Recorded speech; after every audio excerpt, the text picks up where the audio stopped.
First, I want to talk to you about this.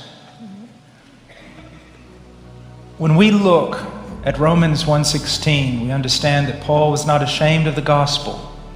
That might seem something unusual to us, that he has to make that statement, being an apostle, a principal carrier of the gospel of Jesus Christ. But I want to tell you that Paul's flesh had every reason to be ashamed of the gospel, because the gospel he preached contradicted everything that was believed to be true and everything that was believed to be sacred in his culture. Now, just really quick, I want to say this. Paul makes no attempt to become relevant to his culture.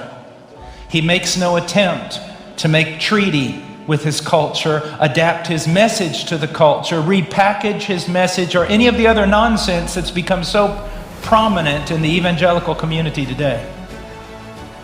To the Jew, the gospel, Paul's gospel, was the worst sort of blasphemy because it claimed that the Nazarene who died on that cross, accursed, was the Messiah and the Son of God. To the Greek, it was the worst sort of absurdity because it claimed that this Jew from some out-of-the-way place was actually God in the flesh.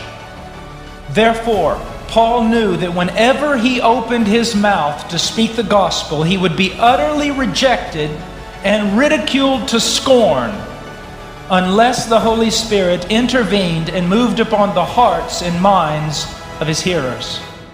Now, this is what he knew. This is what you should know. If you're properly preaching the gospel, it will be scandalous. And if you try to make it less of a scandal, you no longer preach the gospel.